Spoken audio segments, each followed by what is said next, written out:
Al lado de... Ahí. Acá, Al lado de Alejandro. Pero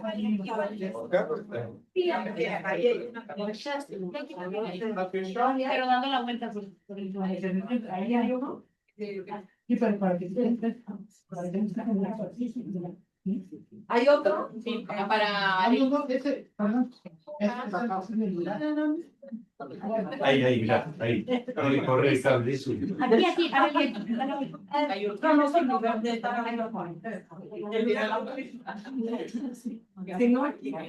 allá, Guillermo. Ya. Al lado de Emerson. Ahí tenés. Ahí. Por ese cable ese. Sí, sí. Por eso me quedé. Al lado de bueno, ¿estamos? Ya no hay lugares, porque los lugares casi que se venden. Este lugar. Ah, está libre. Acá hay otro. Y ahí hay dos. Juan. No, da pena que quedó gente afuera. Sí, por favor, que no queden lugares que en la vacíos que hace abajo.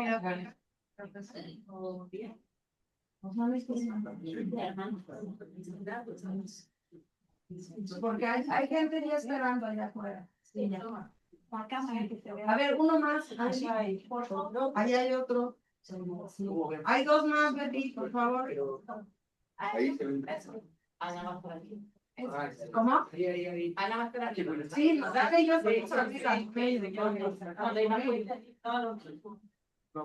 ¿Hay más? ¿Ya? Acá hay otro ya. Ahí hay uno. Pero si hay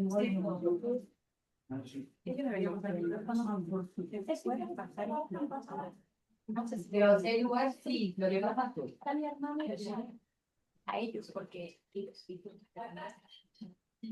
hola, Diana. ¿Me escuchas?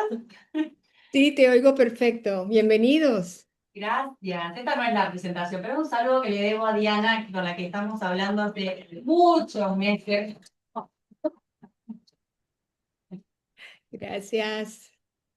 De verdad, estamos acá, más allá de que es una deuda de Tupe acercarse y encontrarse con sus lectores, ella con su insistencia y perseverancia de meses, dijimos, no podemos no ir, al revés, así, ¿cómo hacemos para ir? Así que gracias por todo esto. A ustedes. O sea, por supuesto que es A ustedes, de verdad. bueno. ¿Comenzamos? Sí, adelante. Adelante. Ok, ya voy, que ahora se me perdió.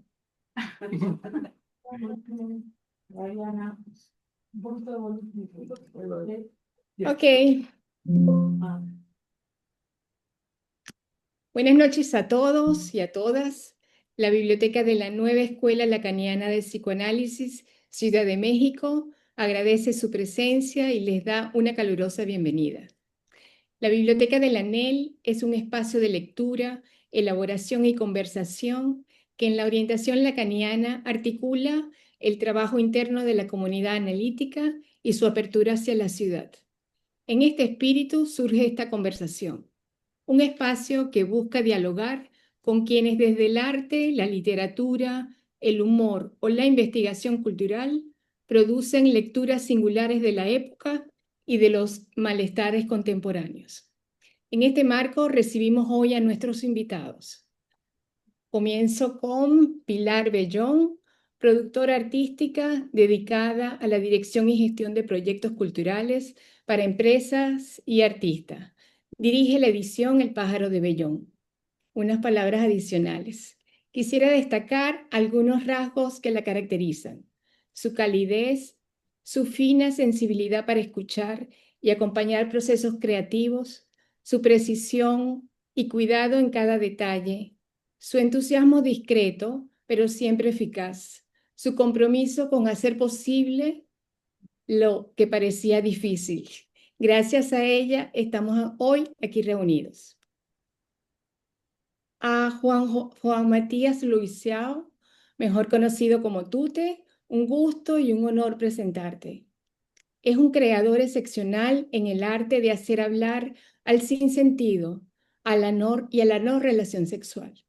En sus dibujos, lo complicado se vuelve ligero, sin perder profundidad, con una economía extrema de palabras y un trazo que parece simple, pero siempre apunta a lo esencial.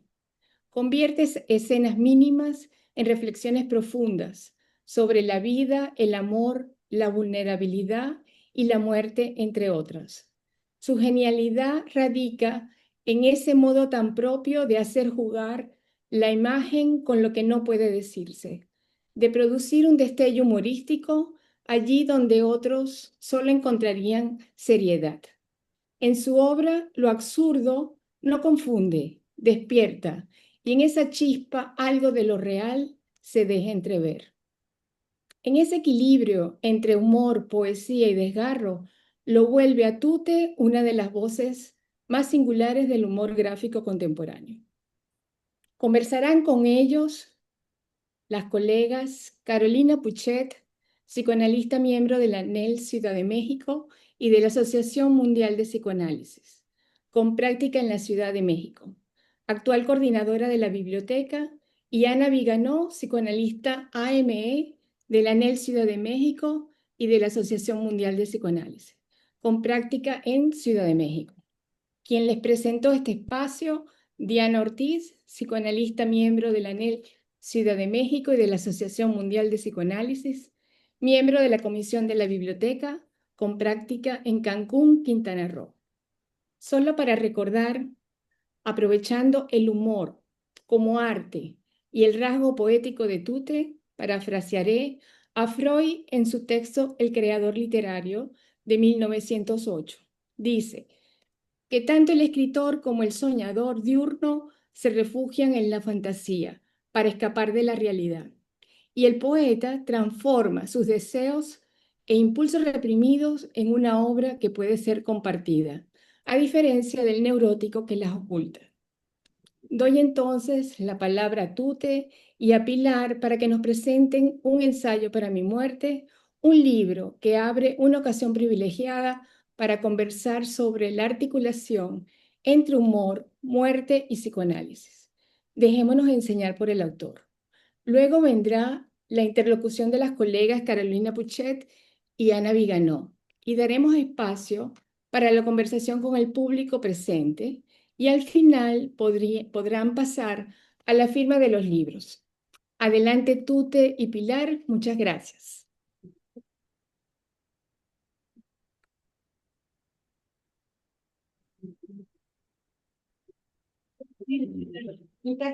Vamos a pasar a primera. Bueno. Entonces, bueno,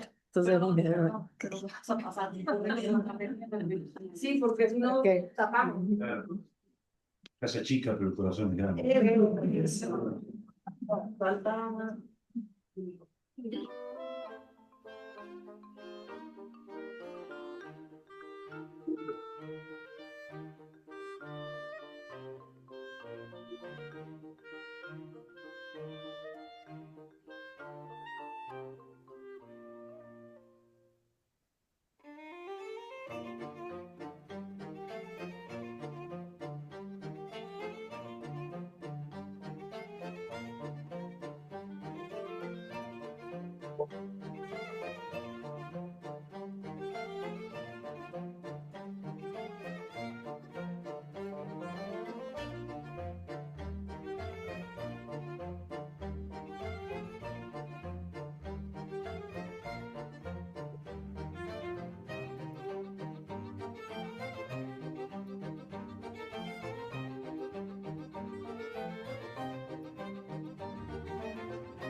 ¿Cuántos somos? Somos cuatro. Vamos a ser cuatro. Uno. Necesitamos es hablar cerca de, A ver si se nos escucha a todos. exacto, Y para el Zoom. para hablar acá y en el micrófono para el auditorio. Sí.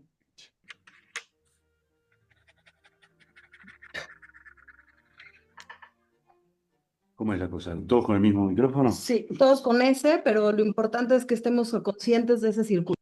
¿Se nos escucha así a viva voz? Bueno, buenísimo. Bueno. Perfecto. Hay que ver por la cámara, ¿no? Sí, sí, sí. El de la cámara es ese de abajo. Ese es el. Ese es el de la. Hay muchas cosas para tener. Bueno, ya acostumbrada al micrófono. Úsalo. Voy a arrancar. Úsalo. Bueno, Lo que tú para decidas. esta introducción, que es un fragmento del prólogo de Alejandro Dolina, que es el siguiente. Caminantes, novios, niños, pintores, poetas, barras bravas, payadores y señoras del barrio discurren alrededor del finado tratando de saber quién es realmente. Pero ensayar la muerte nos conduce fuera de la lógica para trasladarnos a un territorio de estricta poesía. Y allí Tute enciende un farol que es más luminoso que el de la historieta o los dibujos, porque él es un poeta. Bueno, me salió carísimo este prólogo. Lo gran Alejandro Dolina, no sé si lo conocen acá, Alejandro Dolina. ¿Bien? Que sí, muchos sí, muchos no.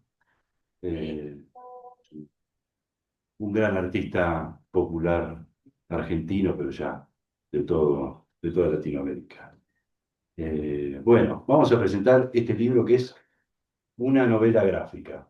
Para los que no saben qué es una novela gráfica, lo cuento brevemente. El género es como una novela literaria, como las que hacen los escritores, solo que dibujada. Así que en una novela gráfica lo que nos permitimos los dibujantes, los historietistas, es contar una historia de mediano o largo aliento, cosa que en general no podemos hacer en nuestros pequeños espacios donde publicamos, ¿no? Que publicamos o en una tira, o un cuadrito de humor, o una página de historieta. En estos libros uno se puede dar el lujo, tener la posibilidad de contar una historia largamente. Y esta es la historia de un muerto. Esto es lo más lindo para mí que tiene el libro, es que el protagonista está muerto. Y no estoy haciendo ningún spoiler, porque ni bien abran el libro, en la primera página se van a encontrar con el protagonista tendido en el suelo, sin vida. Y si van hasta el final del libro, porque son curiosos y ansiosos, se van a encontrar con el mismo personaje en la misma posición, porque como buen muerto se comporta como tal, es decir, no habla, no se mueve, no piensa, no dice nada. Ahora bien, hecha la presentación así más a vuelo de pájaro, les presento, no, ya está presentada, quedó presentada, Presentadísima. muy bien presentada por Diana, Pilar Bellón, que es la otra parte del libro. ¿Por qué? Porque es un libro autogestivo. Este libro no lo hice como siempre a través de editoriales, sino que lo hicimos nosotros. Empezó con nosotros y terminó con nosotros o con ustedes, en realidad. Entonces es un libro que necesitaba una pata, digamos, para armar la logística de entrega del libro, cómo se iba a vender el libro, de todo eso y de la campaña publicitaria además se encargó Pilar. Ahí puedo, voy a echar así Sí. sin micrófono, así puedo. Bueno, a partir de acá es sin micrófono. El primer 10% de la charla se escucha bien, el resto no. Pero genera unas ganas. Porque si no me quedo con las ganas de decir algo y a vos te va a pasar lo mismo. Sí. O a ellas. Bueno. Bueno, sumo un poquito más de información. Como decía Tute, es un proyecto autogestivo al 100%. Así que uno de los desafíos más grandes con los que nos encontramos era cómo comunicar un libro y salir a venderlo sobre la muerte, que es un tema espinoso y que no es sencillo de abordar. Más bien, Acá están acostumbrados porque Salimos. son todos psicoanalistas, ¿no? Y acá porque te leo. En México. Estamos en Tema de la México. Yo muerte. nombro, en muchas de las charlas mencionamos a los mexicanos Claro. con admiración, la verdad, por lo menos en lo personal lo digo, con esa relación que tienen con la muerte. Si yo, él me dijo la idea de hacer un libro juntos y me agarró una emoción, qué bueno, sí, me dijo, es sobre un muerto, es sobre la muerte. Yo como, no, puede ser de otro tema que hay tantos. Bueno, por supuesto el libro es de humor, así que cuando ya vi los primeros bocetos dije, está buenísimo y quizás a mí también me sirve en lo personal para encontrarme con este tema, el que no quiero saber nada. Es un poquito lo que también nos fue llegando de la gente con la campaña que hicimos, ¿no? No, con esto no se hace humor, ¿no? Todos los comentarios, ¿no? Esto, ay, no hay que llamarla, no hay que nombrarla, ¿no? Como si fuera ese fantasma que va a aparecer, No la llames. no la llames. Muchos otros, al contrario, de esto hay que hablar más seguido, hay que tenerla más presente. Pero Bueno, acá el asunto era cómo promocionamos un libro en claro, este mar de libros permanente, ¿no? Que salen. sin estar en una librería, Claro, sin estar en una librería, sin tener el apoyo de una editorial, sin tener todo ese background de publicidad, etcétera, etcétera. ¿Cómo hacemos para que la gente se entere de que este librito existe, que es un libro sobre la muerte, que además, como dijo Pilar, es un tema medio piantaboto? Acá en México por ahí tienen otra relación con la muerte, pero en Argentina no quieren saber nada, es lo que ella escribió recién. Bueno, nadie quiere saber nada con la muerte, yo tampoco quiero saber nada con la muerte. Pero digo, es un tema importante, un tema muy interesante. Eh, y si bien ella es la ideóloga de la campaña publicitaria y la que le correspondía al trabajo, la idea brillante, hay que decirlo con total modestia, fue mía. Y la voy a contar, la voy a contar. arrancamos. Fue así, fue así. Igual no salió, pero no importa. Yo le digo cómo arrancó. Yo dije, tengo la idea perfecta para que todo el mundo se entere de que este librito salió. Después me dirán qué les parece la idea. Después lo podemos, incluso podemos hacer una votación. Dije, vamos a llamar a los medios y a decir que me morí. En estas épocas de fake news son perfectas para llamar. No voy a llamar yo porque si no se van a olvidar. Pero llama vos y decís, Tute se murió. Y ahí van a empezar a decir, porque el morbo hay que decir corre rápido. Cuando aparece una mala noticia enseguida, ¿viste que se murió? ¿Viste que... Entonces, cuando todo el mundo está enterado, salió en los diarios, revistas, radio, bla, bla, salgo y digo, no, mentira. Era un ensayo para mi muerte, un libro, ta, ta, ta. La idea, te dije, está genial. Para el objetivo Era bueno. de que se conozca, digamos. Para ese es nada más. Pero ya, hay límites, hay límites. Imaginaba a nuestra hija yendo al colegio y que los compañeritos tengan la noticia y ¿Qué y se respondí yo? angustien. Le avisamos a Oli. a los hijos, Porque hijos y sí, amigos. real, ¿eh? Estaba con que la idea era lo mejor del planeta y no había manera de bajarlo de ahí. Tanto es así que hice una consulta con amigos para ver si verdaderamente Sí, salió. 10 amigos de mediana calidad, como son todos mis amigos, y le dije, che, bueno, se me ocurrió esta idea, qué sé yo. 9 me dijeron, no, no, es tremendo, te van a odiar, no, no se jode con eso. Y uno me dijo, es brillante. Yo me aferré a ese. Subió la calidad de amigos. Subió la calidad. Era el más brillante en ese momento. Era el mejorcito de los 10. Y después lo que hice es, pues dije, esta idea brillante seguramente no se me ocurrió a mí solo en la historia del arte, alguien lo tiene que ver. Entonces googleé, ¿no? Me metí en el Aleph a buscar información, encontré que efectivamente a alguien se le había ocurrido antes y ese fue Alfred Hitchcock. Año 1972, Hitchcock vuelve a Inglaterra después de 30 años de no filmar en su país y, y presenta una película llamada Frenesí, no sé si se acuerdan, una película de un asesino que le colgaba una corbata al que asesinaba y lo dejaba flotando en el río. Bueno, Hitchcock, para anunciar la salida de su película, mandó a hacer un muñeco de sí mismo, igualito, panzón, y lo tiró por el Támesis a las 4 o 5 de la mañana, y apareció entonces Hitchcock flotando ahí en el adiós. Y entonces, bueno, le sacaron fotos, que salió en todos los diarios, murió Hitchcock, y después apareció Hitchcock diciendo, no, es que voy a sacar una película de un asesino que deja a sus víctimas flotando en el Támesis. ¿Qué pasó? Los cines reventaron. La taquilla fue extraordinaria. O sea, fue una campaña publicitaria muy buena. Segundo caso, porque encontré dos casos. ¿Hay argentinos acá? Sí. Bueno, el negro Olmedo. Alberto Olmedo, año 1980 y pico. Un humorista. Un humorista, Ah, un comediante. Iba a hacer un programa de televisión en Canal 13 y se le ocurre, como promoción para que se hable del tema, lo mismo. Le dice al tipo del noticiero que salga y diga que se murió. Entonces sale este hombre, un tipo serio, entre todas las noticias dice: lamento informar al pueblo argentino el fallecimiento del querido Alberto Olmedo. Bueno, tremendo, todo el mundo amargado. Olmedo ni siquiera tuvo el detalle de avisarle a sus hijos.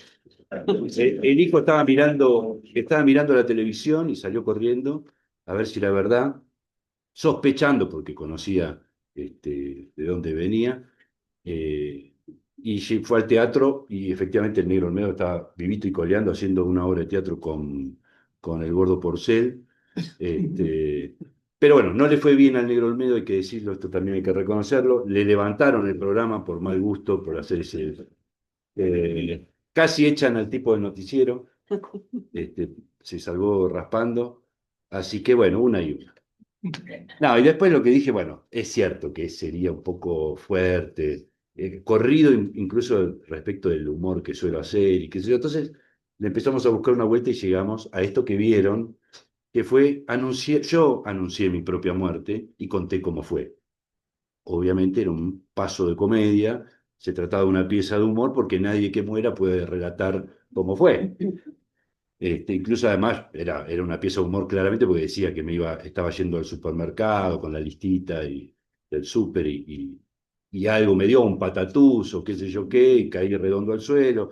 Y ahí empiezo a describir ya como muerto. Y hay que ver lo poco colaborativo que se vuelve uno cuando se muere.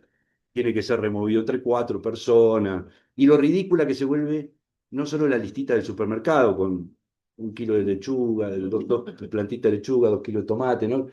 Sino también los proyectos a mediano y largo plazo, ¿no? Que se vuelven tan ridículos como esa listita en el bolsillo. Bueno, y contaba no sé qué cosa más, ¿qué más decía? me despido. Después lo saludo atentamente, tanto como me es posible, dadas las circunstancias, decía que yo, nos vemos pronto, no se apuren, los espero. Dicen que ahí el tiempo pasa de otra manera o no pasa directamente, este, hasta la victoria siempre. ¿Verdad? Y así se presentó el libro. Después vos deslizabas la imagen, aparecía la tapa del libro y decía, bueno, No, después se sumaron colegas, dibujantes, antes de mostrar la sí. tapa, a despedirlo, que Sí. es una costumbre entre el mundo de los dibujantes, despedir a sus colegas. Entonces se hace mucho, lo habrán visto, se muere un dibujante y otro dibujante lo dibuja arriba de la nubecita, con un lápiz. Pero ahí contó con muchos amigos que se sumaron también, como con humor, pero eso también hacía que mucha de la gente que leyó Entraba en duda, esta claro. primera pieza tenía dudas. La hermana de Tute recibió el pésame varias Sí. veces. Sí. Teníamos en Instagram y en Facebook, ¿es verdad? ¿Es cierto? ¿Es cierto? A él le preguntaban, ¿te moriste? Eso se daban diálogos muy, muy, muy hermosos, porque era, pero de verdad te moriste. Y entonces yo le decía, pero no te voy a mentir. Por supuesto. Este, ¿En serio? ¿Viste?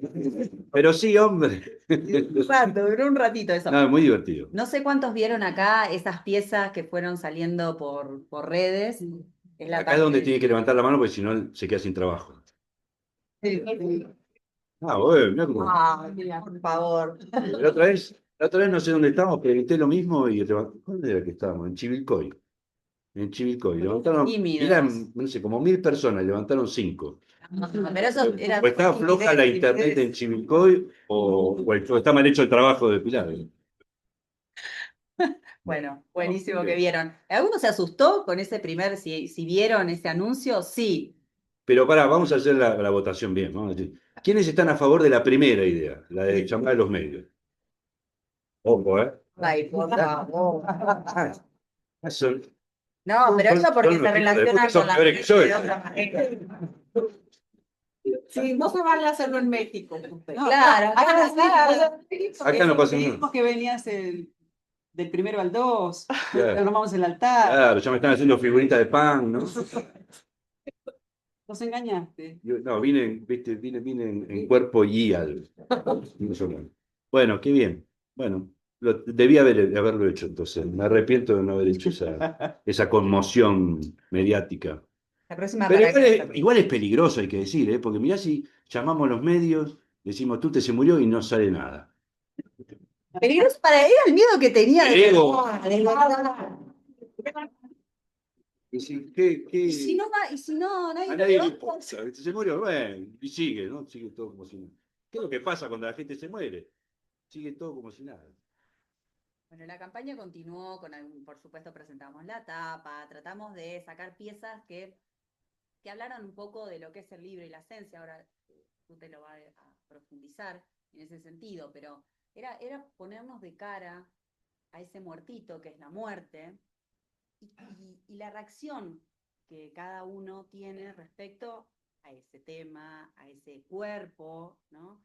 En la campaña eran imágenes, pero nosotros, bueno, ahí vieron, no sé si el muñequito, le digo yo, esa escultura, que también la hicimos circular como una idea de la muerte está con nosotros, está presente, y un disparador, ¿no? El disparador para que podamos leerlos a ustedes y escucharlos. Y es un poco, ¿no?, lo que propone el libro.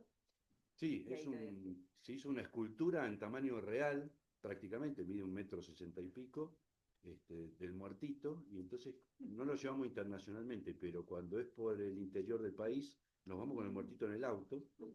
Entonces es gracioso, vamos los tres, o a veces viene Olivia también, vamos los cuatro, con el muertito ahí. Olivia con el muerto en la cabeza, porque es grande. De estar acá, el muertito estaría ahí tendido mirándonos. Y es una cosa, es un asunto, aunque es un personaje, nariguoncito, todo blanco, anodino y bla, bla, bla, resulta que una vez que te mira fijo un rato largo, empezás a hacer algunas preguntas. Y bueno, y así lo llevamos, de paseo al muertito, presentando el libro, que es, bueno, como les dije antes, la historia de este muertito, que no se sabe ni quién es, ni de dónde viene, a dónde va tampoco se sabe. Pero no es un tema que me ocupe a mí y del que se ocupe el libro. El libro se ocupa fundamentalmente de presentar ese muertito como una presencia o una ausencia presente que genera condicionamiento. Bueno, y con esto terminamos. Espero que les haya gustado.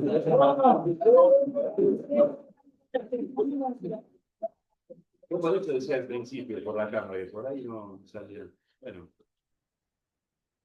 no dijimos nada importante hasta ahora. No se perdió nada. Entonces es este muertito ahí que funciona, como decía Borges. Borges decía que un muerto no es un muerto, sino que es la muerte. Es la representación más fidedigna de la muerte, ya que la muerte es bastante abstracta, ¿no?, como tema. La muerte es un tema sobre el que apenas nos animamos a hablar en Argentina, acá ya no bastante más, pero arriesgo a decir que ningún mexicano ni ninguna mexicana puede soñar con su propia muerte. Nadie puede soñar que se muere. Es decir, que hay algo ahí que es absolutamente misterioso, insondable, ¿no?, en la muerte. Este muertito nos viene a chantar eso en la cara, es decir, ahí está con su ausencia presente para que nosotros empecemos a pensar sobre ella, sobre la muerte. Y pensar sobre la muerte es pensar sobre la vida.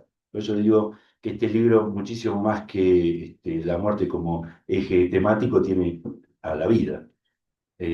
Porque es lo que le pasa a todos los personajes. Ahora, es como, ustedes dirán, ¿cómo hacemos para animar, valga el término, una novela cuyo protagonista está muerto? bueno, lo hacen los vivos alrededor, ¿no? Porque como dice un personaje al principio, no hay muerte más propia que la ajena.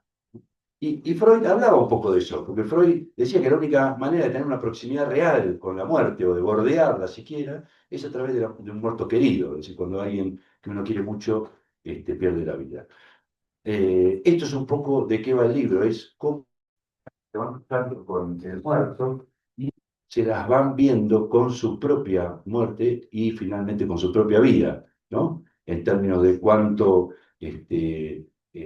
no han hecho y debieran hacer, etcétera. Finalmente, podemos decir que el libro es una galería de personajes que pululan alrededor del muerto y que nos regalan un catálogo de reacciones, de sensaciones frente a la muerte. Hay tipos que saltan al muerto y se hacen los giles, se hacen los otarios, no sé cómo decirlo en mexicano, se hacen los tontos y se van silbando como si no existiera. Otros se enojan con el muerto, se enojan con la muerte y lo quieren patear, o este muerto, como habrán visto, tiene los ojos abiertos, es una decisión que tomé desde el principio y que me pareció acertada, por esto que les decía al principio, porque un muerto con los ojos abiertos es mucho más inquietante y perturbador que uno en historieta con las crucecitas en los ojos, como se le hacen a los muertos. Me gustaba que el muerto estuviera ahí como mirando, ¿no? Como preguntando desde donde esté alguna cosa.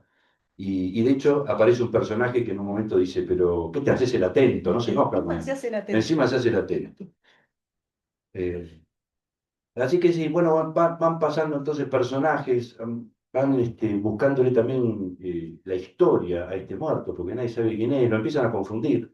Aparece una mala madre en un momento.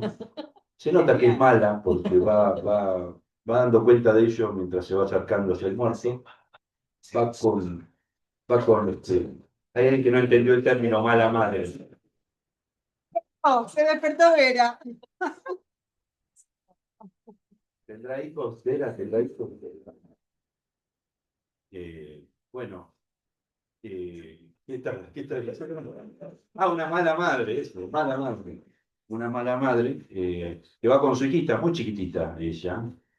Y entonces cuando ve al muerto se da cuenta de que es un ex.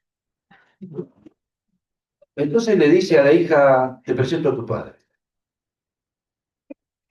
Es tremenda. Es tremenda. Es tremenda. Y la nena entonces tiene dos informaciones muy pesadas al mismo tiempo. Una que el padre es ese y otra que su padre ha muerto.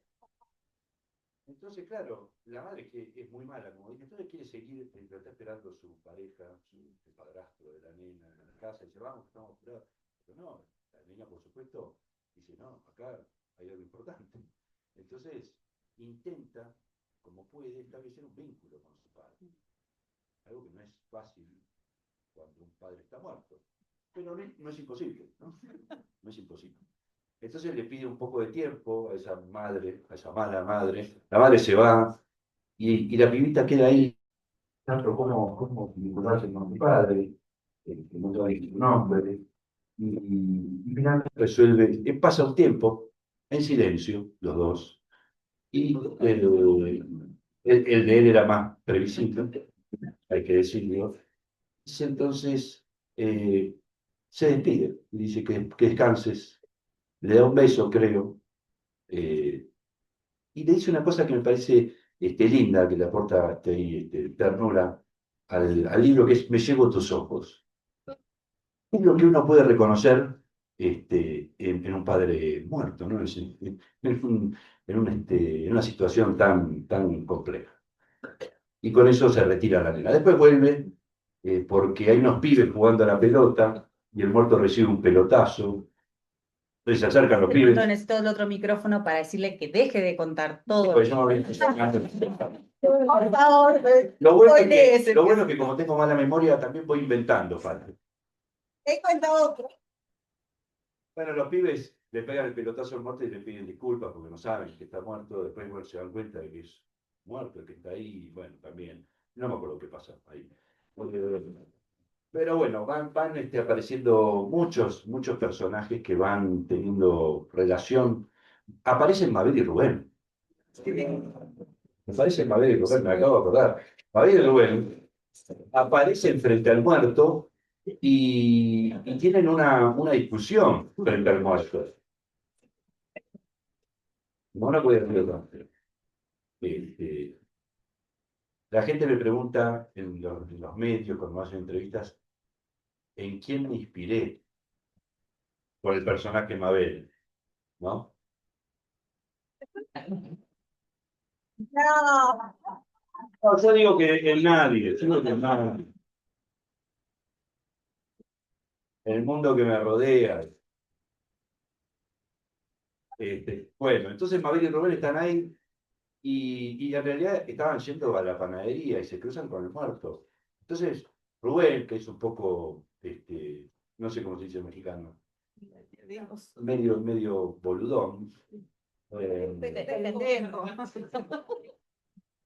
le dice a Mabel que no pueden dejarlo ahí al muerto, que, bueno, que incluso siente como cierta responsabilidad por mera proximidad con el muerto. Dice, acá tengo que quedarme al lado de este hombre, y tengo que prestar declaración. Y Mabel dice, pero si no vimos nada, no importa, dice, yo me voy a quedar acá, este hombre me necesita. Bueno, Mabel, que es mucho más práctica, más pragmática, dice, mira, me cierra la panadería, yo me voy a la panadería, vos quedate acá si querés. Y tienen una discusión ahí que no recuerdo la verdad, pero se separan. Se separan y Rubén entonces entiende rápidamente que eso se trata de una separación. Mabel se va a la panadería y él entonces se queda hablando con el muerto, contándole cosas, le cuenta cómo se conocieron con Mabel y empieza a practicar decirle mi ex, para ir acostumbrándose, dice. Entonces dice, porque Mabel, mi ex, un día me dijo, bueno, tanto hablar, empieza a sentir que se está haciendo amigo del muerto Ay, gracias. y que está empezando una relación de amistad, post-mortem, pero digamos que se está dando una amistad, están haciendo. No spoilers. No, hasta ahí, porque no me acuerdo más. Gracias por el El libro pasa por el humor, por la poesía, por la ternura, como estos momentos, ¿no? Va a través de los distintos personajes, navegando por diferentes... Por supuesto, el absurdo está El ahí. absurdo está, en un momento aparece un open. Vos querías Un alusivamente a decir Claro. El pie. plato volador y empieza a abducir al muerto. El muerto empieza entonces como a levitar y aparece una mexicana, le revolea un zapatazo, ¿no? Que hace temblar a la nave espacial que se va raudamente, con temor, dice, esta gente está loca. Porque la vieja desde abajo empieza a reclamar la soberanía de ese cuerpo, este cuerpo es nuestro. Y empiezan entonces a discutir, porque se van sumando personajes. Bueno, mucho absurdo. Aparece una hinchada de un club que lo confunde con un centro forward que jugó en una época, que no era bueno, dice, pero bueno, pero era del club. Entonces le quieren dar santo sepulcro, dice, vamos a llevarlo al campo de juego y lo enterramos en el centro del campo, porque lo merece. Y empiezan a recordarlo, dice, no, pero no jugaba muy bien, estaba siempre en el banco. Y entonces uno le dice al otro, sí, pero qué bien se cruzaba de pierna. Qué elegancia, qué elegancia. Bueno, empiezan a discutir ahí, aparece un psicoanalista. Sí. Aparece un psicoanalista que empieza a psicoanalizar al muerto. Miren, este pobre hombre se murió para llamar la atención y nadie sabe quién es. Hay gente que se muere para llamar la atención. No. Lo peor es que si consigue lo buscado, lo anhelado, de todas formas no tiene mucho sentido, ¿no? Es decir, llama la atención, pero no puede disfrutarlo. Bueno, no importa, es para otro libro. Bueno, y así, pasan muchos personajes, muchas historias, y es cierto, van por el humor, por la poesía, si somos generosos, y por el absurdo también, sí. parte de esta aventura de la autoedición, tiene la otra pata, la que no se ve, y que la contamos como anécdota, en mi caso mucho aprendizaje, el mundo editorial. eh, la preventa, que salió en un principio cuando anunciamos el libro, yo tuve la idea de decirle, bueno, hay que darle algo especial, a alguien que compra sin ver el libro, sin que exista todavía, de un tema tan espinoso. eh, Dedícaselo, vamos a dedicarlo, le sugiero a él lo tiene que dedicar. Claro, Aramos dijo el mosquito. Somos un equipo. Dedicarlo a la persona que lo compró, es decir, que cuando reciba su libro tenga esa parte especial de que esté su nombre dibujado, y un dibujito y su nombre. Y una libretita que dábamos de regalo que acompañaba al libro. La libretita dice, eh, Una de las frases del libro. una de las frases del libro: mientras vivimos, vivamos, ¿no? Como si fuera para después, para la vida, ¿no? Para anotar lo que uno quiere hacer en vida, por supuesto. Bueno, fue genial porque Claro, esta brillante idea que tuvo fue publicitaria. muy buena, esa salió muy bien. Salió muy bien, pero claro, si salía bien, salía Muy mal mal para era. mí, porque tenía que firmar la cantidad de libros que... y nos fue muy bien. Entonces, claro, tuve que firmar 250 libros por día. Sí, en más o menos una semana tenía que firmar. Así que muchas veces, de verdad, nos agarró en la mañana Sí. el sol. Era, ya al final, en el último día firmé 325 libros. Y ya dedicaba a gente que no me había pedido. Entonces después teníamos que esperar que comprara a alguien con ese nombre para poder enchufárselo, porque si no, nos quedaba a nosotros. Sí, pero algunos no existen. Si algunos nombres no No existen, eso va a ser más existen. difícil, salvo que vuelva el plato volador y tengamos solo. Buenísimo, buenísimo. Saquemos la primera portada y lo donamos. A Claudio, pues ella me decía, este es para Yamila, yo ponía para Claudio con cariño. Pero a Claudio le dediqué como 5 libros y ahí me di cuenta de la cantidad de Claudios que existen en el mundo, porque todos los días. Los ubicamos. Sí, sí, sí. Y hay mucha gente. ¿Cuántos Claudios hay acá hablando de eso? A ver, levanten la mano. En México nadie se llama Claudio. Nadie, no, es un nombre que no prendió, no prendió. Bueno, Bueno, pero esta es una anécdota de las lindas que podemos contar y compartimos. Por supuesto, le acercaba varias copitas de vino para que fundamental. supera más o menos. Por eso al final se equivocaba. Poco tenía que ver, claro, la cantidad de copas de vino ingeridas. Otro punto fue que cuando nosotros nos entusiasmamos y dijimos, bueno, vamos a apostar esta cantidad de ejemplares, llegó a la casa un camión. Varias veces me preguntaron, ¿estás seguro que lo reciben ahí? ¿No es un depósito? No, no. Claro, pues es la parte que uno no sabe. Eso lo hace la editorial y uno no se entera. Claro, cuando llegó el camión, era un camión enorme lleno de cajas. 195 cajas. Esa cantidad no sabía que era. Sí. Bueno, pero cada caja trae 50 libros. Y era un camión enorme con un señor fornido, muy grandote. Que yo dije, bueno, por lo menos mandan a un tipo grandote para bajar las cajas. Dice, no, yo soy el conductor. Entonces, claro, vamos a buscar entonces los libros nosotros y va ella primero. Y lo único que hacía el tipo es ponerte las cajas sobre los brazos. Entonces, claro, cada caja trae 50 libros. Cada libro pesa 300 gramos, 5 por 3, 15 kilos cada caja, ¿no? Primera caja, plum, agarra Pilar una caja y dice, pone otra. Y pum, otra caja más. Y se va con dos. Y yo voy atrás con los bracitos extendidos pensando agarrar una sola. Tira una caja y me mira. Y yo lo miro.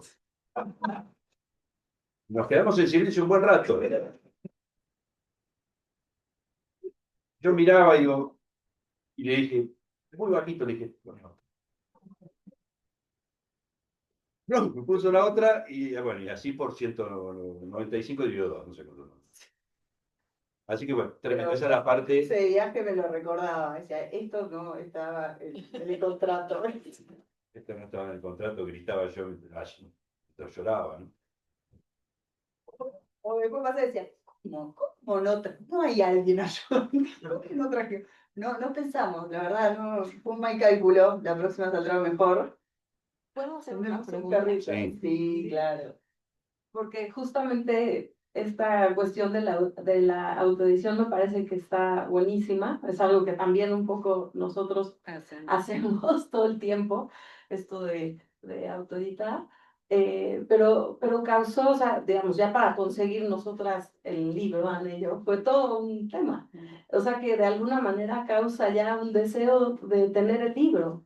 ¿Sabes? O sea, como que Por la dificultad. claro, pero porque no, es que en la librería tal estaba Silvana, una amiga colega que está por ahí, está en Buenos Aires, y ella estaba justo ahí, y yo, sí, necesitamos 2 libros, los voy a comprar, pero ¿por qué no? O sea, primero ve a la librería, y en las librerías no había, No. entonces, la pregunta es, ¿por qué la autoedición? ¿Por ustedes por qué lo decidieron así?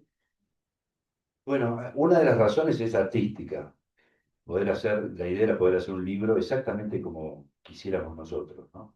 Con todos los berretines, con todos los caprichos del caso. Es decir, este libro está elegido desde el color. Yo, para hacer el color de la tapa, por estoy un mes solamente calibrando ese color. Elegí el tipo de papel, el gramaje del papel, la laca de la tapa, por supuesto, todo la artística del interior. Me di el lujo, por ejemplo, de dejar páginas en blanco, cosa que para una editorial me diría, che, que igual de todas formas tiene una justificación artística, holística, ¿no? Y es que los personajes, cuento esto nada más y no cuento nada. Solo así muy rápidamente, los personajes a un giro metahumorístico sería, ¿no? Empiezo a jugar con, con el lenguaje propio del humor, de la historieta. Y es los personajes que cobran conciencia de que son dibujos y sospechan que el muerto soy yo, el dibujante. Entonces dicen, si verdaderamente el dibujante es este que está acá muerto, probablemente no haya después, es decir, este libro termina acá. Entonces mandan a uno, que siempre hay uno al que mandan. Anda a correr, fíjate en el ángulo inferior derecho de la página si hay espía hacia el interior del libro, a ver si hay más páginas y si estamos ahí. Bueno, este va corriendo hasta ahí, se asoma, mira para adentro y grita, no hay nadie, no estamos. Entonces entran, todos los personajes del libro entran en pánico porque creen que se van a morir y efectivamente cuando das vuelta a la página no hay nada. Y das vuelta a la siguiente página y tampoco hay nada. Y hasta ahí llegó, no es todo. Así que bueno, esa es otra de las razones. Hola, hola. Una más y no lo compré. Claro. Está todo. Tómenlo como un audiolibro. Exacto. Sí, igual, no sé si quieres retomar la pregunta de ella, Sí, de la bueno, autoedición. una de las razones es artística, porque entonces fuimos a lo que quisimos, no solo con el libro, sino después con la campaña publicitaria que contamos. Después hay una razón económica, que es, bueno, hagamos un libro y que en lugar de que nos den el 10% del precio de tapa, que es lo que recibe un autor de la editorial, recibamos más, porque lo hacemos nosotros. Así que también tiene ese punto de desagravio respecto de lo que cobran los autores, que es absolutamente injusto, y no me canso de decirlo, que la persona, el escritor, la escritora, el dibujante, lo que sea, que crea un libro, se lleve solamente el 10% del precio de tapa, mientras que todo el resto de la cadena industrial del libro se llevan porcentajes más altos. ¿No? No digo que se hacen todos millonarios menos el autor, pero sí que me parece injusto que el autor o la autora solo se lleve el 10%. Así que hasta digo, tiene ese punto de desagrado. Y la tercera razón, el tercer motivo, es más de placer nuestro, es decir, es una aventura amorosa también, porque lo hicimos entre los dos, y paseamos con el libro, vamos y venimos, vamos por los pueblos, por las ciudades, por las provincias y por los países. Acá nos trajo este librito, así que también tiene ese motivo. Y uno más agrego, que era un punto que a vos te importaba especialmente, que era poder lograr un valor de venta al público, por lo menos en Argentina, acá es carísimo, pero en Argentina, donde costara por lo menos un poquito menos del promedio, o el promedio de los libros de Tute, ¿no?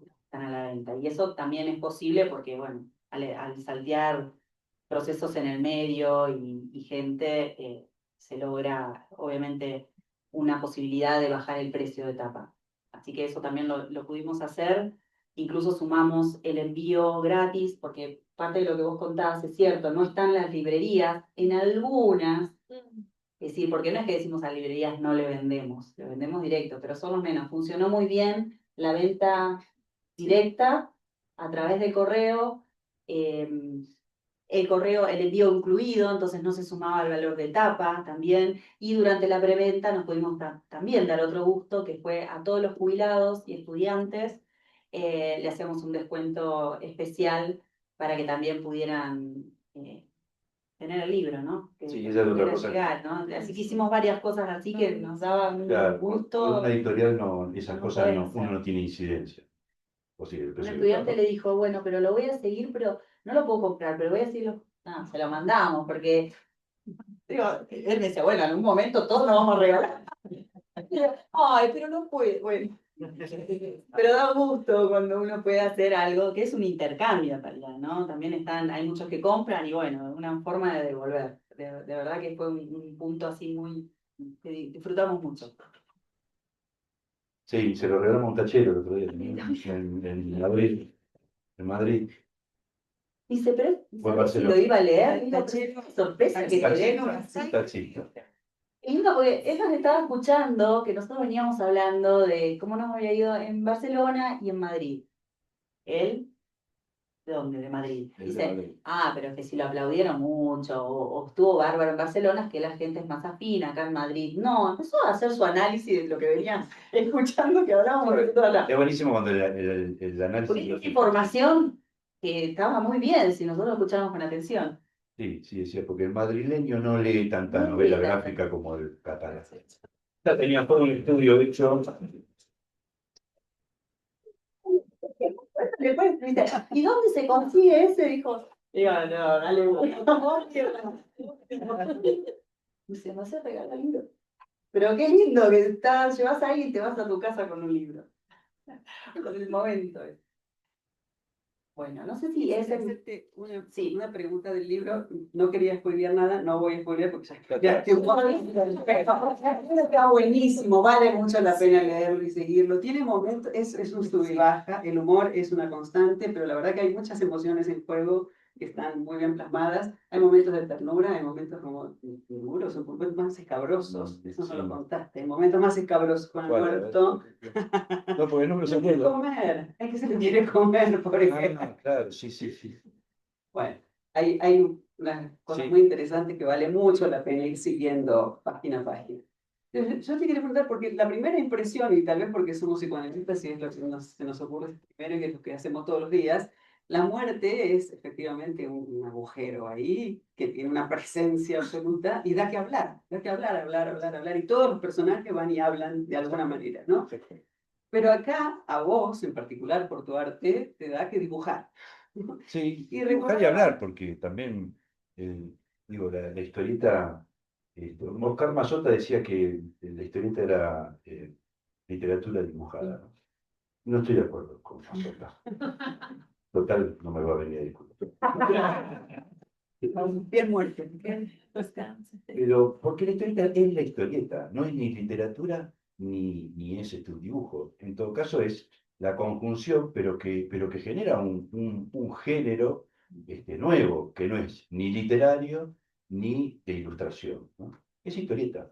Por eso una novela gráfica en realidad no es otra cosa que una historieta. Es una historieta de mediano aliento como esta, que tiene, no sé, ciento y pico de páginas. Eh, Así que digo, sí, da mucho que dibujar y da mucho que hablar, porque, bueno, ahí estoy poniendo letritas, ¿no? Sí, dos preguntas. Sí. Una, tal vez más personal, si la querés contar o no. ¿Tiene alguna relación el motivo, lo que te inspiró a hacer este libro y el proyecto, con el libro que hiciste del duelo de tu padre, el diario de un hijo? Digamos que es otra perspectiva de la muerte, mucho más testimonial y otra cosa. ¿Hay un antecedente allí? Es decir, de eso, ¿querés? Sí. ¿No? Pues sospecho que viene la segunda del tema. Bueno, no, sí, tiene mucho que ver. Este libro en realidad surge a partir, te diría, de una necesidad, como surgen estos libros, ¿no?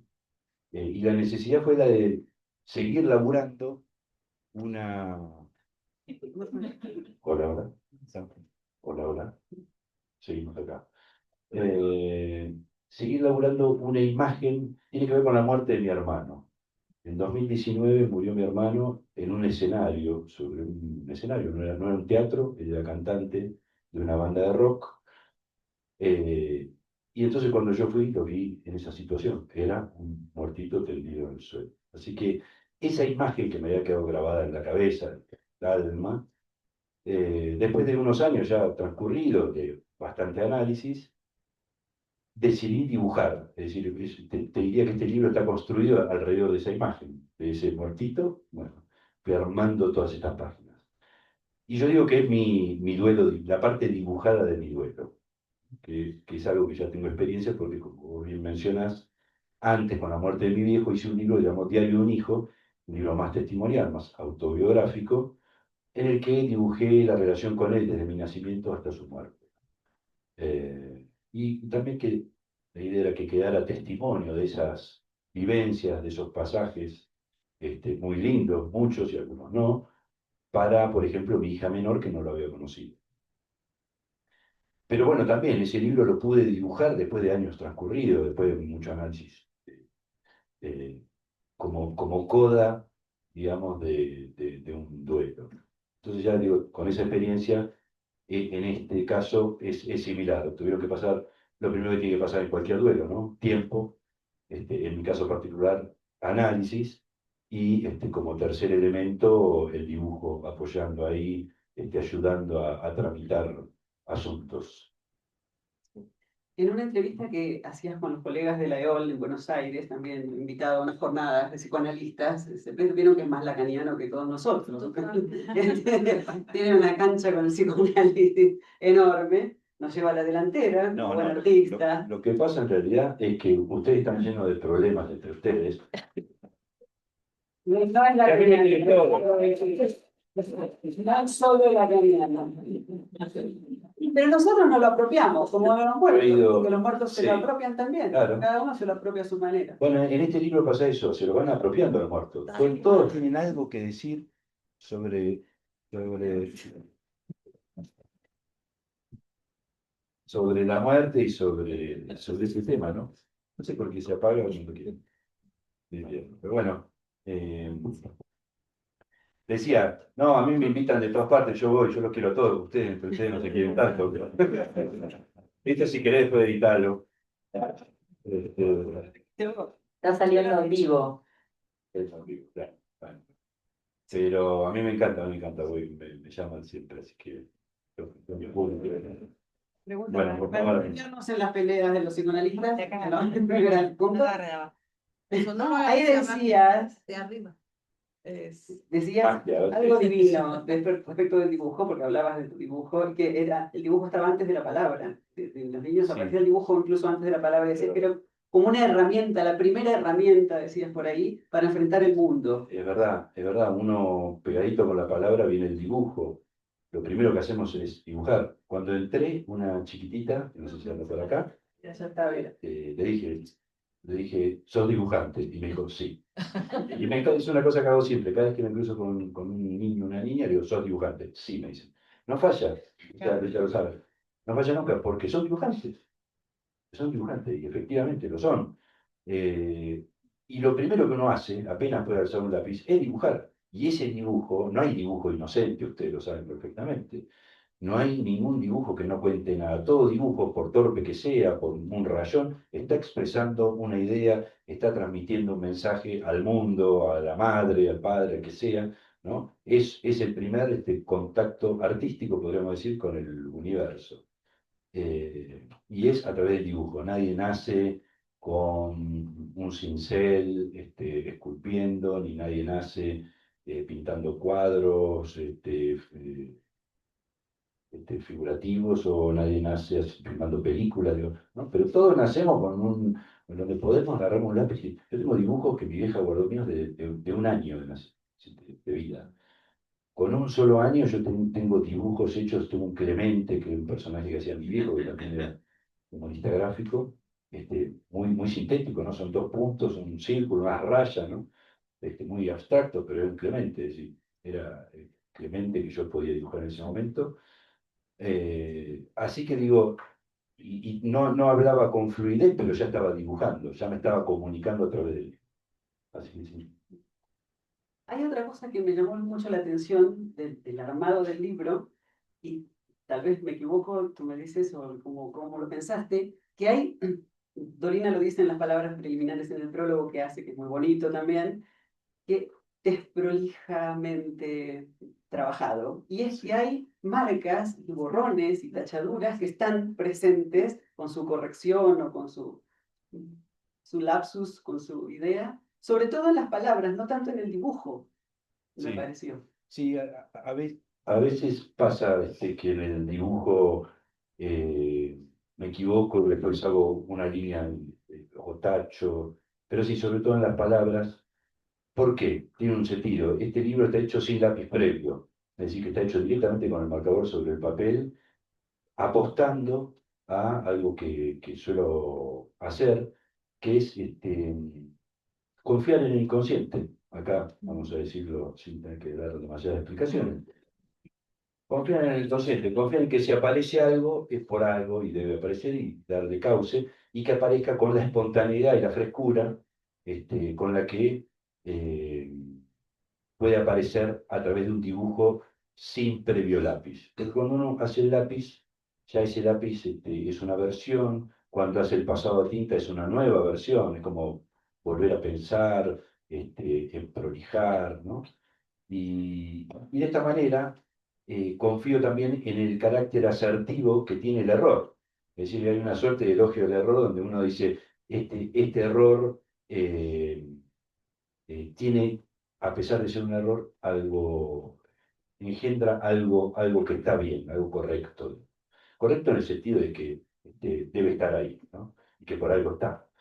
Entonces, y cuando me aparece una palabra superadora a otra o logro una mejor síntesis, una vez escrito, tacho y mejoro esa idea eventualmente y dejo publicado el tachón. Bueno, en ese personaje dibujado espontáneamente, como los que uno hacía antes, los más 40 van a entender, en el anotador cuando atendía el teléfono y empezaba a hacer garabatos, ¿no?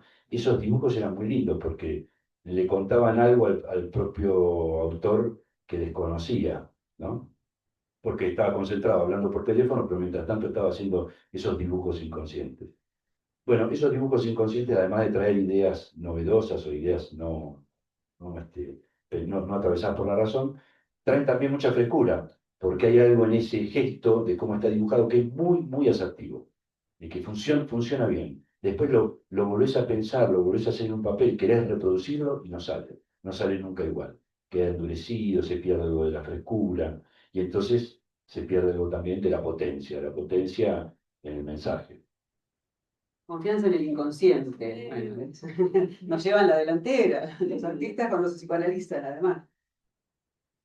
Yo más bien, bueno, además de decir que aun cuando lo hayas espoleado, un libro siempre se puede leer 1500 veces.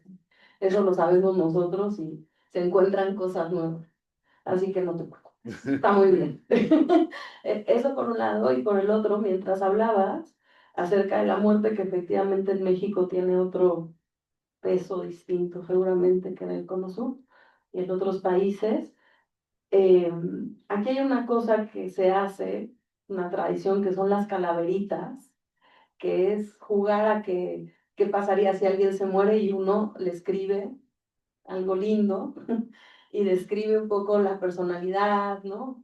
Y me parece que eso es un trabajo muy bonito. O sea, hay algo de eso también. Pensaba yo en este ensayo sobre mi muerte, pensaba en las calaveritas que son para nosotros, ¿no? Y que en general es obviamente gente que está viva. O sea, es un ensayo literario. Una anticipación. Exactamente. Sí, se le regalan a los psicoanalistas también, con mucho Sí. cariño transferencial.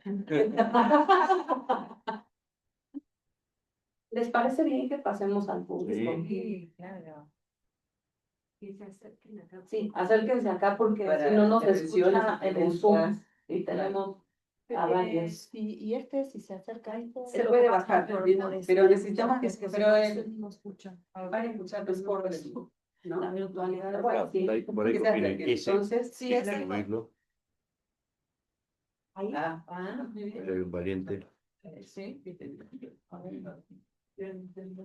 pero no sé. Bueno, no se va a ver, pero. Hay que agarrar el micrófono desde arriba, tiene esa partícula. ¿Aquí de arriba? Sí. Perfecto. Buenas noches. Se entiende aquí que en México la interpretación general de la muerte sería la versión de Día de Muertos, calaveritas y la versión más bonita, pero creo que también hay otra interpretación que es la idea de la religión de la Santa Muerte, que es generalmente, no sé mucho, pero generalmente personas del lado más oscuro de la ley le rezarían a la Santa Muerte para que en su siguiente acción los proteja de no conocerla. Y me preguntaba, ¿cómo creerías que en tu libro alguien que creyera en la Santa Muerte interactuaría, muchas gracias público, con nuestro personaje protagonista del muertito de ahí en medio? O sea, entiendo que ese personaje es un personaje, digamos, que a ese no le gusta la muerte. Por eso intenta tramitar para el futuro un encuentro. Eso es así. Bueno, yo me siento muy identificado con ese personaje. La otra vez me preguntaron qué opinaba de la muerte. Y digo, ¿qué voy a opinar? Este, no, yo no es que hago una romantización de la muerte, ni mucho menos. Este libro se ocupa, casi no se habla del después de la muerte. Creo que no se habla, digo casi por si hablé algo y no me acuerdo. Me estoy cubriendo en realidad. Pero no hay yo no tengo una fantasía ahí, ni tengo una creencia religiosa, ni tengo ni siquiera una fe poética sobre el después de la muerte. Con lo cual me interesa mucho más todo lo anterior a la muerte. Me interesa más que el después de la muerte, el antes de la muerte. Y este libro se ocupa de eso. Y ese muerto funciona como un despertador en realidad para todo lo que está alrededor, que se empiezan a preocupar por la vida, no por la muerte. Entonces, es eso, es un libro, de hecho, abre con una frase de Atahualpa Yupanqui, que dice, y en nosotros, es de una milonga, dice, y en nosotros nuestros muertos, para que nadie quede atrás. Y eso es lo máximo a lo que va el libro, es decir, hablar de los muertos que llevamos con nosotros, que es lo que hacemos, ¿no? Con los muertos queridos, los transportamos. Y en función de cuán bien esté elaborado el duelo del muerto querido, esa muerte pesará más o menos, ¿no? Si hicimos un buen duelo, tendremos entonces muertitos como el nuestro, que es de epoxi, pero transportable, livianito, que uno lo lleva incluso con cierta gracia a todas partes. En cambio, cuando los duelos no están bien elaborados, bueno, esas muertes suelen ser plumbias, suelen ser plomizas, más difíciles, nos complican el andar. Así que bueno, eso. Muchas gracias. Y una- Hay varios. varias manos, hay varias. A ver, al lado tuyo tienes una y se levantaron. Y allá atrás, y acá. Es que fueron varias juntas. No Sí. pude ver quién estaba primero. Hay otra. Bueno, primero estoy disfrutando mucho esta noche y conocerlos a ambos, a la gestora y a Tute.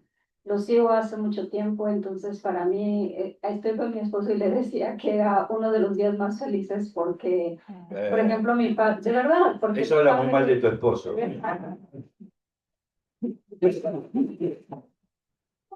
Por eso lo estoy disfrutando. Mi hijo anda y le decía, es que es como, de alguna manera, yo no conocía a Aquino, pero siento como si de alguna manera estuviera algo de él aquí, pero Te sigo bastante. Y yo quería preguntar lo siguiente, sé que ustedes tienen hijos. ¿Ellos han visto el libro? ¿Qué reacciones han tenido? Me interesa esta parte. Viste que las reacciones de los hijos con lo que hace un padre no siempre son demasiado expansivas y demostrativas, ¿no? No sé, a ver vos, ¿te acordás? Ninguno lo leyó. Ah, ¿no? Ninguno. De verdad. Más, lo han leído cuando van a casa a sus amiguitos de Olivia, por ejemplo. Olivia acaba de cumplir 13, pero Martina, su gran amiga de 11, llegó y lo leyó todo.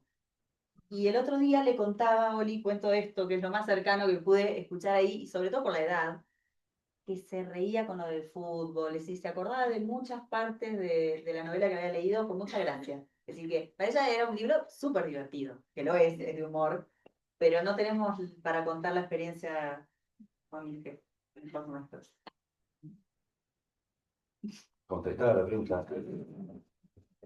Yo estaba pensando en Olivia, la más chiquita, si había hecho algún comentario o algo, pero no, porque además ya no es tan chiquita, ya está entrando en la adolescencia, así que a veces viene con nosotros a las Que es presentaciones. lo peor que le puede pasar. Sí. Lo peor. Así que sí, mucho no, pero viste que es muy común eso. Yo me acuerdo también, mi viejo era dibujante y yo era el último en leer los libros que sacaba. Todos mis amigos venían y me hablaban de los libros de mi viejo y yo no los había leído. O había leído a medias. Medio así hacen ellos también. Livia dice, primero, harta de las ferias del libro. Y lo segundo es, papá, lo que pasa es que yo todas tus respuestas yo ya las sé, ya las vas a escribir. Entonces me aburro. Y es tan observadora que una vez le dijo, ay, dijiste otra cosa esta vez. Así que le marcaba. Pero claro, ya no es mucho entusiasmo, no le da. Hola, ¿qué tal? Buenas noches. Un gusto escucharlos. Y pensaba, ¿no? Ahorita con lo que mencionabas, en José Guadalupe Posada en primer lugar, porque pues él dibuja la Catrina. Y después con la presentación que se hizo con el creador literario y el fantasma Freud, de cómo los niños comienzan a explorar y comienzan a incluirse en el lenguaje a través del juego y del dibujo.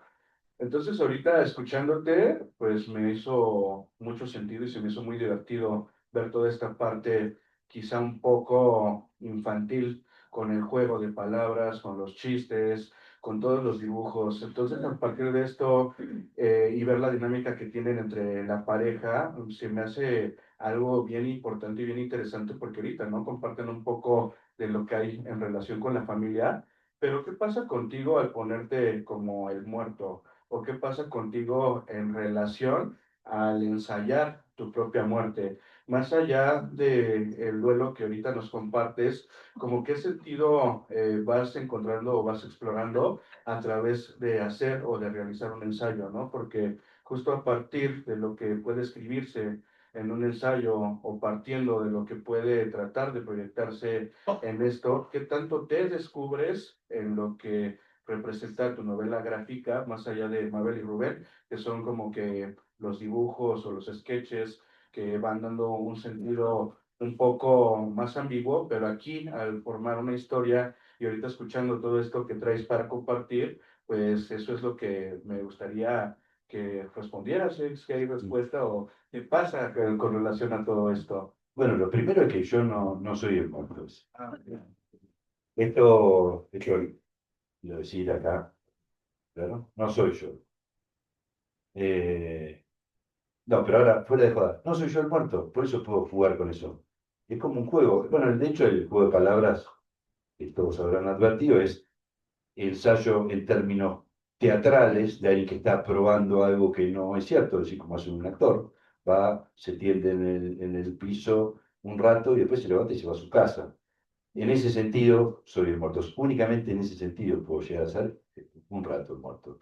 Y en el otro sentido, que es el género literario, ¿no? El ensayístico, como ahí que dice, bueno, agarremos el tema de la muerte y desmenucémoslo a través del humor, que es lo que intenté hacer. Así que solamente en esos términos es que juego un poquito a ser el muerto, pero nada más. Porque como dije hace un rato, me siento más identificado con el que está predispuesto a pactar con la Santa Muerte para no encontrarla. Claro, de hecho habrán visto que la parca, la muerte, acá me está apuntando Pilar, aparece en Mabel y Rubén, a cada rato aparece la parca, ¿no? Y es casi un personaje más. Y eso, por supuesto, tiene que ver con que la muerte es el gran tema, ¿no? Uno de los grandes temas. Por supuesto, tiene que ver con las muertes de mis allegados los últimos años. Y ahí creo que queda de manifiesto mi posición frente a la muerte. Aparece, por ejemplo, en uno de los chistes la muerte con la guadañota, ¿no? Y sale una vieja, creo que es, ¿no? Y le dice, ya dimos. Por ahí ya había pasado, ¿no? O sea, que no vuelva, ¿no? Así que esa es un poco mi posición. Sí tengo una buena relación, pero distante. Ya. Yo tengo una pregunta acerca del contenido del libro y si podría servir para trabajar con niños y niñas.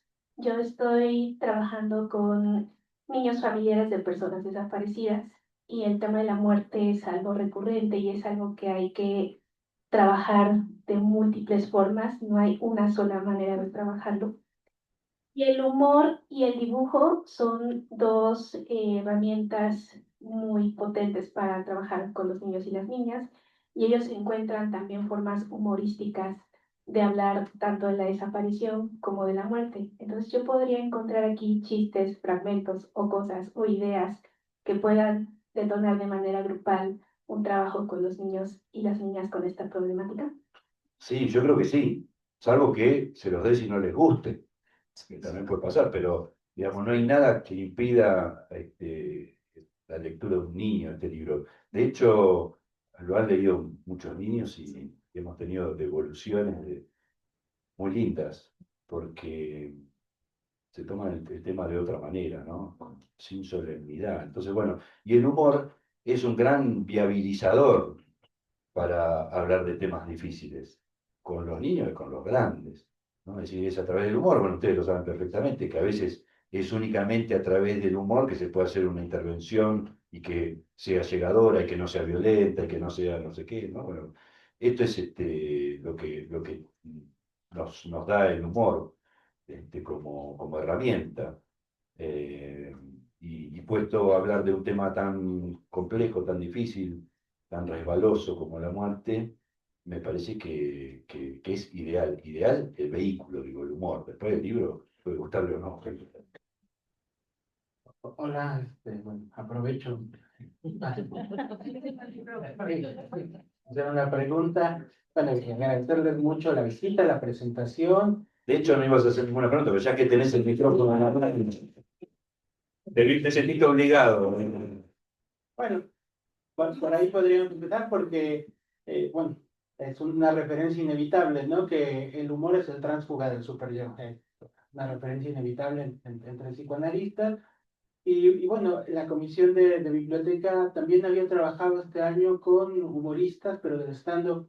Y hay algo que parecía muy interesante, dos cuestiones. La seriedad que se requiere para hacer humor, no es cualquier cosa. Ahorita algo nos hablaba de la confianza en el inconsciente y también aparecía la ética de la gente que hace humor, ¿no? Entonces, si tú tienes algún tipo de límite, por ejemplo, es un momento dedicado para Argentina y a veces, bueno, puede aparecer, ¿no? Como una dificultad de si tocar o no ciertos temas. Entonces, ¿cómo es esto para ti?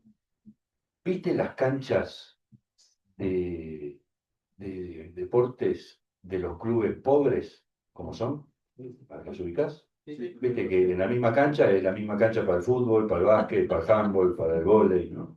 Entonces tiene áreas grandes para el handball, el área chica para el fútbol, el centro, no sé qué, y está llena de marcaciones. Así es el humor.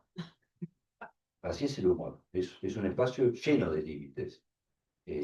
Por eso cuando me preguntan si el humor debe tener límites o no, y yo sospecho lo que están esperando que responda, que es que no, que el humor debe ser libre, y no sé qué, me gusta responder que es todo lo contrario, que no hay nada más lleno de límites que el humor. Y que está bien que así sea, porque justamente entran los límites del autor, de la ética del autor, entran los límites del medio en el que publica. Es decir, bueno, podés hacer humor como un loco sin pensar que eso llega a determinada gente, que hay niños quizá del otro lado leyendo, etcétera, etcétera, etcétera. Bueno, después están los límites del medio en términos ideológicos, es decir, cuál es la ideología del medio o los intereses, en todo caso, del medio, que por ahí colisionan con la ideología del autor. Bueno, imagínate, con todo eso, es decir, en esa cancha absolutamente llena de límites, es que el humorista hace su humor lo más libre posible. Pues pegadito a la raya, lo más pegadito a la raya, y por ahí cuando no te miran poder correr un límite, un cachito, pero eso es todo. ¿Por qué? Porque también hay algo de saludable en ser consciente de todos esos límites para poder gestionar bien el humor y que llegue bien al otro lado también. Así que sí, no hay nada que tenga más límite que el humor.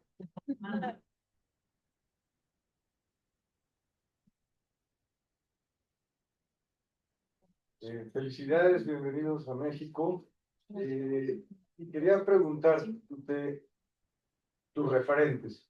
En México es así como que para toda la vida ya es como tradición, ya inmortalizados, el cantautor mexicano o compositor, no sé cómo le llaman en Argentina, Chava Flores. Él se ríe de nuestra realidad y que esa realidad desde hace 50 años, 60, sigue actualmente. Tenemos otro gran historietista, caricaturista, Gabriel Vargas, con la familia Burrón, que es igual. Y bueno, y en México hay una canción que yo creo que debe tener 50 años, no sé si más, que es colombiana, No estaba muerto, andaba de parranda. Me gustaría saber si tienes estos referentes mexicanos o latinoamericanos, porque, bueno, de alguna forma las grandes editoras, editorialistas estuvieron en Buenos Aires en la época del boom. Entonces creo que ahí hubo como un puente de mucha conversación, y si esto te salpicó o si fue Kino solamente.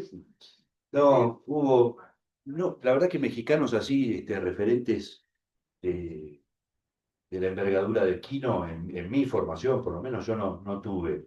Lo tuve en otros ámbitos, en humor, por ejemplo, la televisión, con Roberto Gómez Bolaño. Para mí es un genio lo que hizo, creo que lo queremos más nosotros que ustedes. Acá sí, entiendo que hay alguna polémica con él, no sé cuál es, la verdad. No sé, no, de verdad que no sé. La gente se ríe. Pero a mí me parece extraordinario. Roberto Gómez Bolaño, además de hacer humor, era una especie de filósofo. Una vez lo escuché responder lo siguiente sobre la muerte. Él tenía la teoría de que a la muerte se llega al mismo tiempo.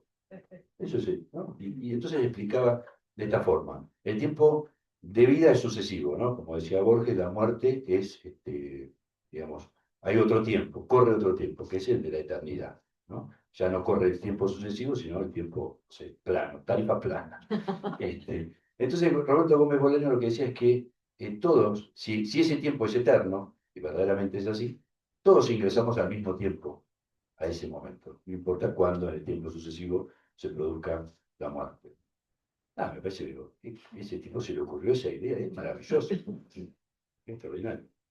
Pero dentro de mi formación como humorista gráfico, los dibujantes que más me influenciaron fueron tres.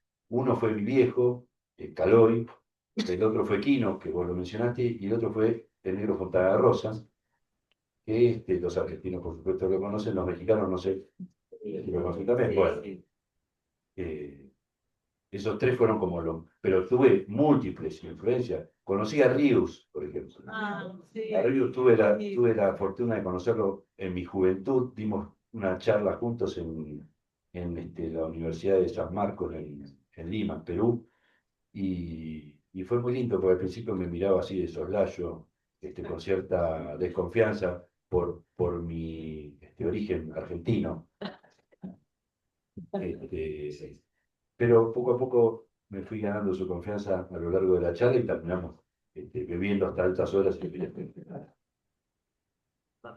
Tenemos una pregunta en el Zoom de un colega de la biblioteca también, que vamos a ver, Omar. Hola, hola. ¿Se escucha claramente? Sí. Bien. Me ganaron algunos de los chismecitos que traía acá de México, de las cosas que suceden. Ha habido varias noticias en donde eso que pensabas hacer de estar muerto, le sucedía a gente muy común y que en realidad andaba de parranda, en efecto, y aparecía en periódicos. Todavía queda la idea y la esperanza de que posiblemente Juan Gabriel viva en Madrid, que no haya fallecido.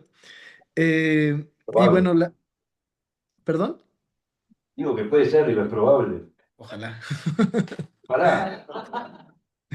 Y bueno, la otra cosa chistosa es que las calaveritas son chistes, o sea, son chistes, son no sé, como pequeños poemas en donde además se van colocando a las maestras o a los compañeros y desde primaria se tienen que escribir. Yo creo que eso es sorprendente porque siempre estamos fantaseando la muerte de la maestra, la muerte de la directora, la muerte de los compañeros. Le escribimos calaveritas a los que más queremos. Y, y hay algo interesante ahí, o sea, ahí me parece que está situado, pienso yo, tu libro. Pero además yo tengo la idea de que cuando aparece un buen libro es porque agrega algo al discurso o rompe con algo del discurso que ya estaba. Y por ahí quería situar mi pregunta para los dos, para Tuti y para Pilar. ¿Qué creen que agrega este libro? ¿Con qué creen que rompe este libro que de alguna manera está siendo tan bien recibido? Bueno, hay un juego parecido al de las calaveritas que es el de los epitafios. Es un juego medio literario, ¿no? Se hace mucho entre escritores que se combinan con epitafios para el otro. Le regalan un epitafio, ¿no? Lo que diría la lápida, digamos, después de su muerte. Y había uno familiar, de mi familia. Yo me llamo Juan Matías Loazó. Loazó se escribe Loiseau. Y había un epitafio que le habían regalado a mi viejo, creo, que era divertido porque decía, aquí yace Loazó, hombre leal entre leales, no murió del corazón, murió de un empacho de vocales. Siempre tenían ese tono como jocoso los epitafios, ¿no? Es divertido regalarle al otro un epitafio con sorna. Bueno, volviendo a la pregunta de qué espero de este libro o qué tuvo de disruptivo, la verdad es que no lo sé, ¿eh? No lo sé. No, no, de verdad que no lo sé. Eso tendría que decirlo el público, porque mirá si yo voy a empezar a decir acá, bueno, mirá, ¿sabés qué pasa? Este libro tiene, por ejemplo, es muy profundo y además resulta que, no, no tengo idea, la verdad que no sé. No sé, lo único que puedo decir es que yo me divertí haciéndolo. Y ese es como mi mejor termómetro. Cuando yo me divierto haciendo algo, en general encuentro eco porque otros se divierten más o menos lo mismo. Y después lo que tienen todos los libros de ser una posibilidad, por eso lo que te respondía a vos, de que un libro se convierte después en miles de libros, este, tantos lectores como haya van a ser versiones diferentes del interior, porque activa resortes distintos en cada uno. Y eso es lo que tienen en general los libros, ¿no? Así que bueno, no sé, espero eso, que se transforme en un espejito, ese como el mayor sueño que uno puede tener como autor, que se transforme como un espejo en el que cualquiera pueda verse, eh, incluso no solo ver la cara linda, el perfil más agraciado, sino el otro, ¿no? Sino las partes menos agraciadas, las que solemos esconder, y que para eso también sirve el humor. El humor es un espejo, pero un espejo incómodo. Ya vamos a hacer La última, ¿no? porque Sí, ya tenemos. nos tenemos que dejar el lugar. De acuerdo. Seré breve. Una, creo que nos creen a los mexicanos que tenemos esa cultura, esa imagen hacia afuera que nos burlamos de la muerte, que la manejamos muy bien, también nos morimos de miedo, por supuesto, frente a la muerte. Y claro, el 2 de enero, pues por supuesto, de enero, el 2 de noviembre, obviamente la exaltamos y todo, y esa es la parte linda que nos conocen, pero en realidad si tú te metes a una familia a hablar realmente de la muerte, dicen lo mismo, no la llames, ¿no? Y el título de tu libro me gustó mucho, me llamó la atención, particularmente porque estoy ahora especialmente sensible, me estoy formando en la parte de tanatología, después del mundo del psicoanálisis también, y dije, mientras relatabas de qué se trataba, me acordé de algo que estoy viendo ahora en la formación, que cuando encontramos sentido a la muerte, le damos sentido a la vida. Y me llama mucho la atención que tú hablas de un muerto, pero en realidad todo lo que está sucediendo es hacia la vida.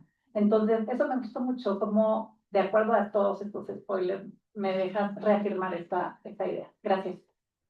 Totalmente de acuerdo, totalmente de acuerdo. Bueno, el psicoanálisis lo sabe, los dos grandes temas son la muerte y el amor. Y yo insisto en que en realidad es más importante todavía la muerte que el amor, porque ese es el verdadero gran motor de la vida.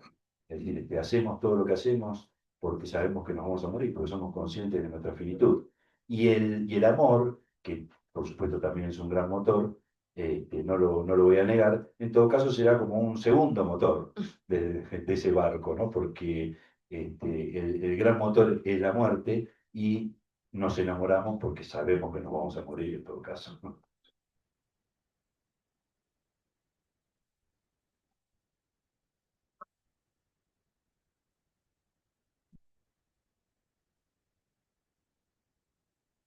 Muchas gracias. Gracias a todos los que están en el Zoom, los alumnos ahí, los que están acá presentes. Gracias a la nueva escuela lacaniana. Adriana, súper especial. Allá está. Gracias por la invitación, gracias por la organización. Sé que todo esto es un montón de trabajo, es un montón de esfuerzo, así que muchas gracias y por acompañarnos acá también. Gracias a ustedes. Bueno, gracias a todos y todas. Esperemos volver todos.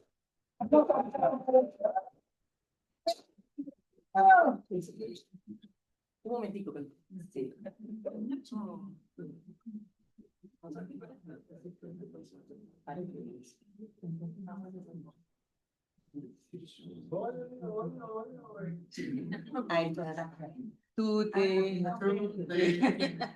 Así me recibieron los de la EOL, no les quiero decir nada. Como en una cancha de fútbol. Voy a hacerme ¿Sí? a la vez la que no nos Sí, los de la EOL nos caen bien. Sí, sí. No así, bueno, no. Pero a nosotros nos quiere todo el mundo. Sí. Sí. Ahora sí. ¿Ya nos pusimos de acuerdo? No nos vamos nada. Exacto. Dispusimos que no nos vamos nada. Esta es una alianza verdadera, una alianza francesa, pero con toda la ley. Vamos a estar haciendo una fila, va a ser así lo más rápido posible, le vamos a pedir que firme, porque él hace todos dibujos. Afuera, sí, gracias. Ahí pueden, vamos a estar vendiendo el libro, obviamente, y firmando lo que quieran o tengan.